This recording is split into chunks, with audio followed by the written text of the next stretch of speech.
Bom dia a todos, meus irmãos. Mais uma vez, é bom estarmos juntos nesta manhã, domingo do Senhor, dia do Senhor. Vamos abrir a palavra no livro do profeta Malaquias, irmãos, capítulo 1. Malaquias, capítulo 1. Deixe sua Bíblia aberta a partir do verso 6 até o verso 14, irmãos. Este será o texto para a nossa meditação nesta manhã. Vamos ter uma palavra de oração, irmãos? Eu vou pedir para a nossa irmã Sueli fazer essa oração. Olhe para nós, por favor. Deus querido, em nome de Jesus, nós louvamos e glorificamos o teu nome, porque o Senhor é um Deus santo, justo e bom. O Senhor tem cuidado das nossas vidas, o Senhor tem nos alimentado dia após dia, nós temos experimentado tudo que a natureza tem nos proporcionado, e por isso nossos corações estão agradecidos. Agradecidos também pela salvação que temos em Cristo Jesus, pelo perdão dos pecados, pela vida transformada pelo Espírito Santo. Obrigada, Senhor Deus, pela igreja de Vila Gustavo. Obrigada, Senhor Deus, pelos irmãos da fé.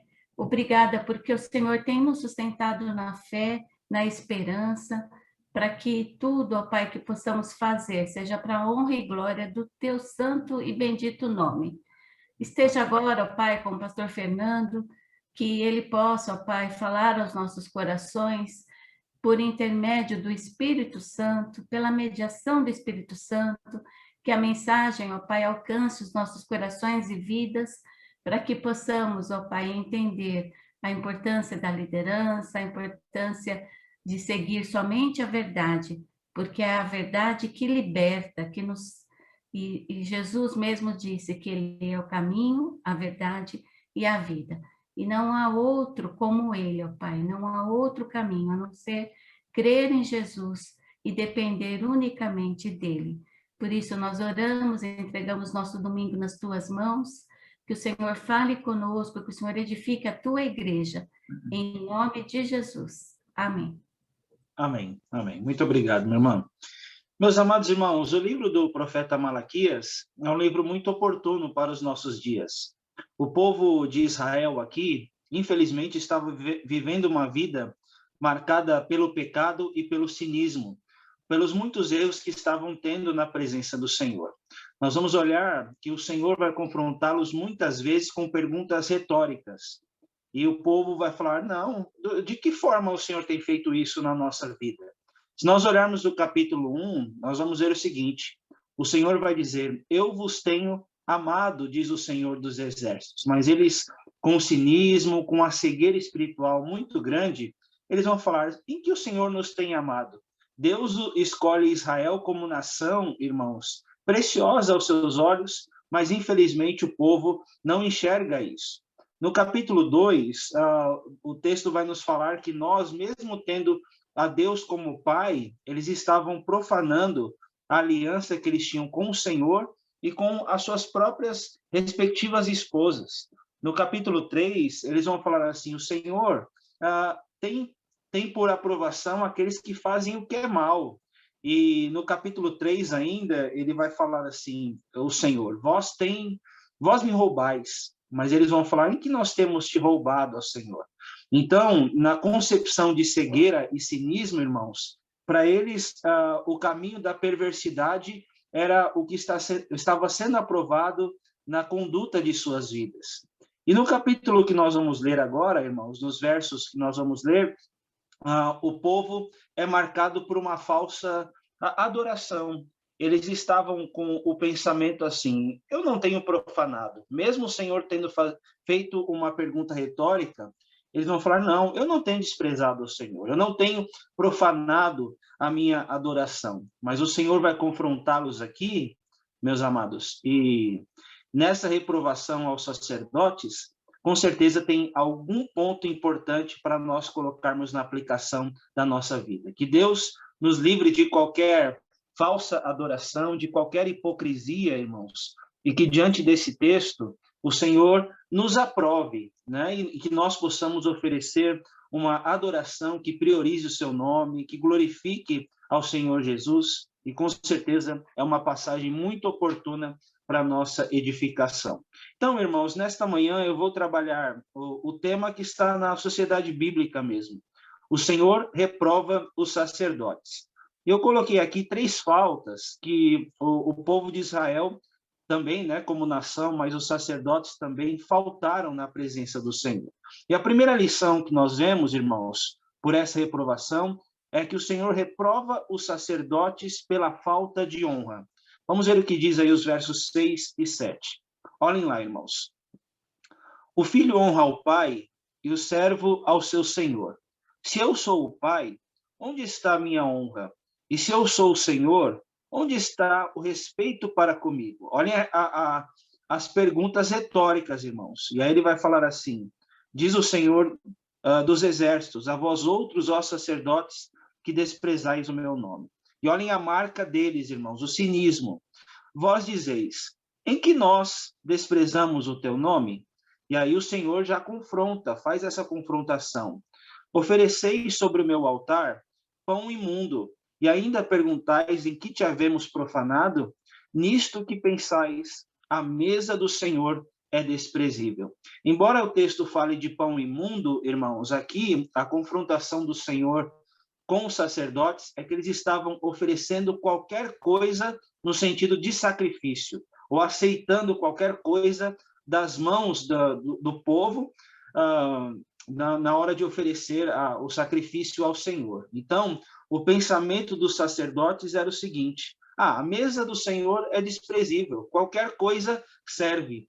E quando há essa confrontação, irmãos, o Senhor fala, se vocês, ao oferecerem sacrifícios, me chamam de pai e me oferecem qualquer coisa, vocês estão errados. O pensamento de vocês não deve ser esse de qualquer coisa serve, mas para vocês me darem a devida honra, o devido valor, o devido respeito como um pai, como um senhor, vocês devem acertar o pensamento de vocês. Né? Hoje, irmãos, a gente vê um cristianismo de muita conveniência. A gente não pode oferecer ao Senhor qualquer coisa, né? Mas quando o texto fala, se eu sou o pai, se eu sou o Senhor, com certeza nós temos que pensar em Deus e oferecer o melhor a Ele na nossa adoração, né? Então, irmãos, quando a gente traz esse texto para a nossa vida em primeira instância, nós vemos que Deus tem esse poder e privilégio, e nós temos esse privilégio de chamar a Deus de Pai, né? E de Senhor. Nós estávamos mortos em nossos delitos e pecados, mas Deus, de uma forma soberana, nos deu a paternidade, nos escolhendo antes da fundação do mundo. Jesus Cristo é o nosso Senhor quando ele morreu e ressuscitou por nós. E nós reconhecemos na nossa adoração que Cristo é o Senhor. E devemos, nesse intento, nesta passagem, irmãos, pensar que para Deus, que me escolheu, que me amou, que demonstrou grande amor em Cristo, e agora eu sou filho de Deus, e agora eu sou um servo do Deus Altíssimo, eu não devo pensar na minha mente em comparecer diante de um Deus Santo como um pecador, dizendo qualquer coisa serve. A mesa do Senhor é desprezível, né? Essa é a afirmação dos sacerdotes aqui. E eu vou aplicando mais ao longo do tempo, tá, irmãos? Mas uma outra falta com a qual o Senhor reprova os sacerdotes está a partir dos versos 8 a 11 também, pela falta na entrega. Esses sacerdotes e o povo, irmãos, não estavam deixando de entregar, mas eles estavam justamente pensando, falhando no pensamento, mas também falhando na prática. E eles estavam aqui entregando qualquer coisa. E a gente vai ver justamente isso, tá? Olha o que diz a palavra. Quando trazeis animal cego para o sacrificardes, não é isso mal? E quando trazeis o coxo ou enfermo, não é isso mal? Ora, apresenta-o ao teu governador.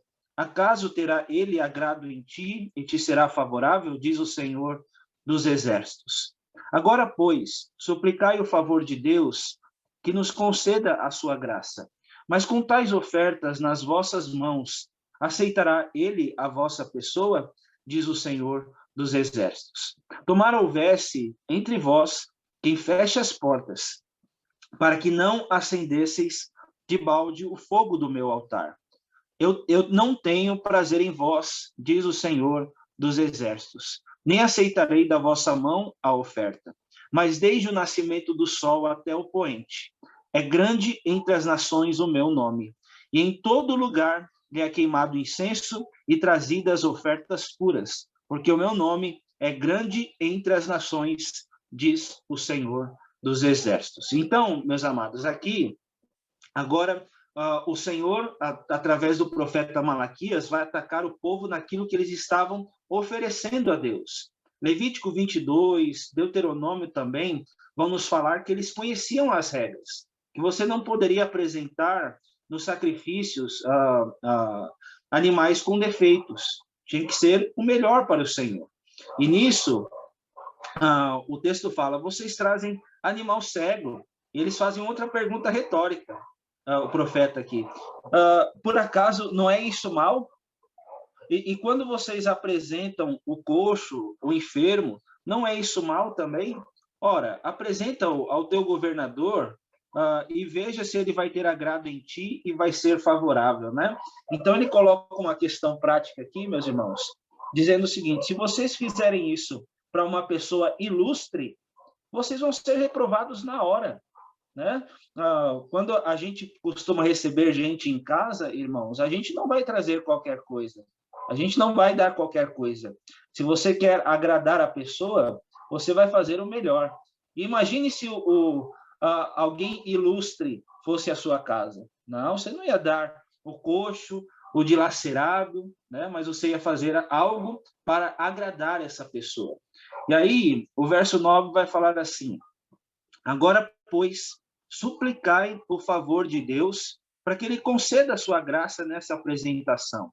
Mas ele faz uma outra pergunta. Mas, diante do que vocês têm nas mãos, ele vai aceitar a sua pessoa? Então, é interessante, irmãos. É bem uma frase característica de Caim ali.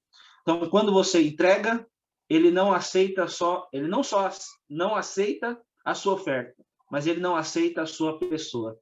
Então, é algo que a gente tem que ter essa conexão. Quando eu for entregar algo a Deus, eu tenho que estar em conexão com aquilo que eu estou fazendo. E pelo fato de eles estarem entregando qualquer coisa, Deus também viu neles, na prática, que eles não deveriam ser aceitos. Verso 10 vai falar assim, tomara houvesse entre vós quem feche as portas, para que não acendesseis de balde fogo do meu altar.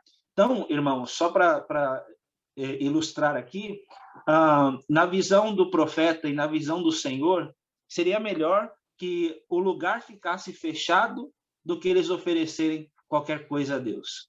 Então, o texto vai falar, diante disso, eu não tenho prazer em vós, diz o Senhor dos Exércitos, nem aceitarei a oferta das vossas mãos. Né? Então, é algo muito sério que está acontecendo aqui. Mas o texto vai nos falar no verso 11, tem uma virada aqui, né? Embora vocês não façam isso, podem ter certeza que o meu nome vai ser adorado por onde quer que ele passe.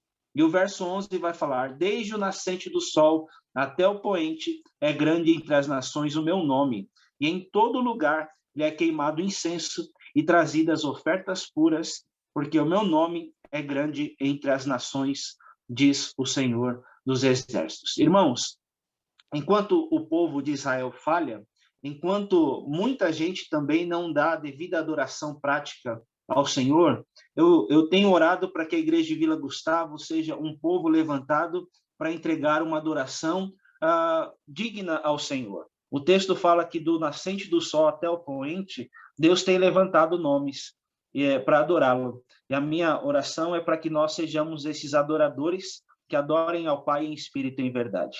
Deus nos levanta para esse privilégio, irmãos. Deus nos escolhe antes da fundação do mundo para que nós possamos comparecer diante do Senhor, louvando a Deus em gratidão por tudo que Ele é e por tudo que Ele tem feito. Enquanto o povo de Israel ofereceu qualquer coisa e trouxe qualquer coisa, quando nós olhamos para a graça de Deus, irmãos, não podemos oferecer qualquer coisa. É por isso que o profeta ataca o pensamento, mas também ataca a prática deles aqui. Mas uma terceira lição, irmãos, para a gente finalizar: o Senhor reprova os sacerdotes pela falta de disposição. Versos 12 a 14. Olha o que diz. Mas vós o profanais quando dizeis: a mesa do Senhor é imunda, e o que nela se oferece, isto é, a sua comida é desprezível. E dizeis ainda: que canseira! E me desprezais, diz o Senhor dos Exércitos. Vós ofereceis o dilacerado, e o coxo, e o enfermo, assim fazeis a oferta. Aceitaria eu isso da vossa mão, diz o Senhor. Pois maldito seja o enganador que, tendo um animal sadio no seu rebanho, promete e oferece ao Senhor um defeituoso, porque eu sou o grande rei, diz o Senhor dos Exércitos. O meu nome é terrível entre as nações. Então, irmãos, se a gente pudesse dizer aqui onde o profeta, em nome do Senhor, está atacando a atitude dos sacerdotes, ele vai atacar em 3 áreas, né? Pensamento, prática, mas também o coração. Porque de coração eles falam, não, eu vou oferecer o melhor. Mas na prática eles estavam oferecendo o pior, irmãos. Então, o verso 12 é uma conjunção adversativa, porque embora o texto fale, eu vou levantar verdadeiros adoradores, mas vocês não estão fazendo isso. Vocês estão profanando o meu nome. Vocês falam que a mesa do Senhor, do sacrifício é imunda, que nela se oferece. E o verso 13 fala, que canseira, é uma exclamação, irmãos.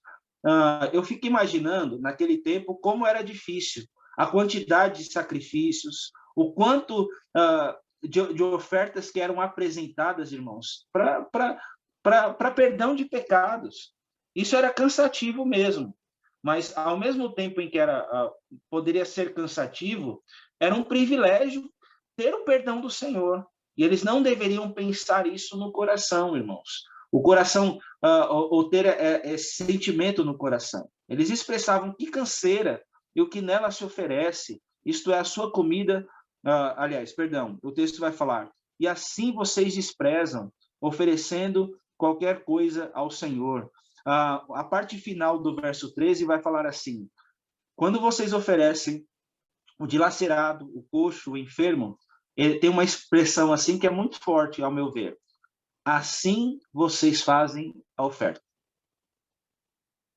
O coração de vocês não está comigo. E aí ele vai falar, aceitaria eu isso da vossa mão, diz o Senhor. Então, irmãos, o Senhor olha para essa situação e fica condoído, porque não tem como aceitar o que eles estão fazendo. Eles estão cansados, não têm alegria em servir ao Senhor. E eu espero que nós, meus irmãos, não tenhamos canseira, porque, olha, em Cristo Jesus é um privilégio adorar ao Senhor. Não tem matança, ele é o sacrifício perfeito, ele é o Cordeiro de Deus que tira o pecado do mundo. E nós, tendo esse privilégio, não temos aí que derramar sangue, porque o sangue foi derramado por meio de Cristo Jesus, o nosso Senhor e Salvador. E aí o verso 14 fala, irmãos, pois maldito seja o enganador, que tendo um animal sadio no seu rebanho, promete e oferece ao Senhor um defeituoso, porque eu sou o grande rei, diz o Senhor dos Exércitos, o meu nome é terrível entre as nações. Então, para atacar essa questão da falta de disposição, irmãos, né? O texto fala, maldito aquele que promete o melhor, mas oferece o pior. Isso tem uma aplicação muito certa nos dias de hoje, viu, meus irmãos? Tem gente que está falando, Senhor, eu prometo, não atacando o grupo Exaltai aqui, irmãos, de jeito nenhum. Graças a Deus, né? Fazendo uma menção do trabalho de ontem, o grupo tem sido uma bênção no sentido de olhar cânticos que glorifiquem a Deus e que nos remetam a uma verdadeira adoração, irmãos. Mas se vocês olharem muitos cânticos hoje, as pessoas falam, Senhor, eu prometo fazer o melhor, mas na prática oferecem o pior. Então isso é difícil, né, irmãos? Então o texto aqui está nos desafiando a realmente dar a devida honra a Deus como Pai.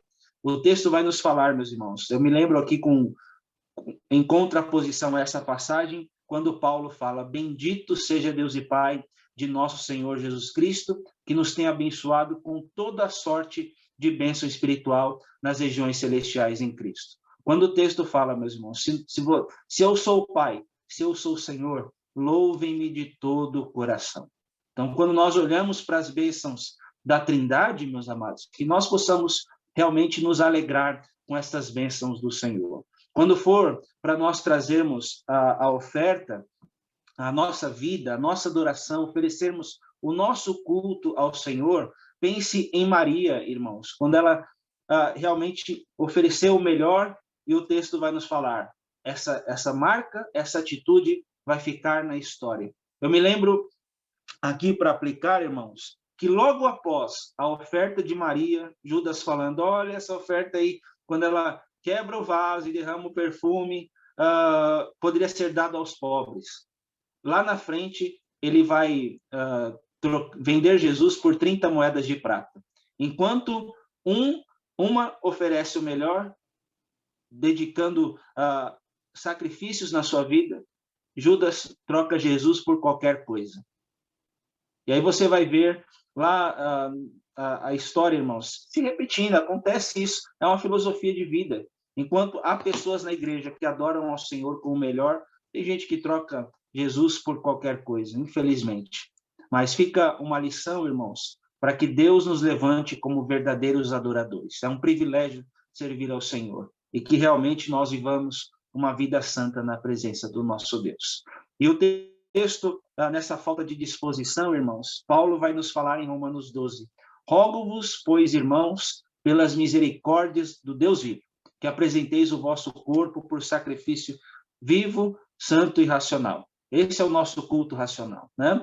E o texto fala, não se conforme com este mundo, mas transformai-vos pela renovação da vossa mente, para que experimenteis a boa, perfeita e agradável vontade de Deus. Então, irmãos, é um rogar tão bom. Agora eu posso me apresentar diante do Senhor não com um animal morto, como naquele tempo, que era um tempo muito difícil. Sem derramamento de sangue não há remissão de pecados. Mas agora o sangue de Cristo foi derramado em meu lugar. E agora, ao invés de oferecer um animal morto, eu posso oferecer a minha vida como um sacrifício vivo, né? E que nós possamos, irmãos, diante de um texto tão precioso, difícil de se pregar até, né?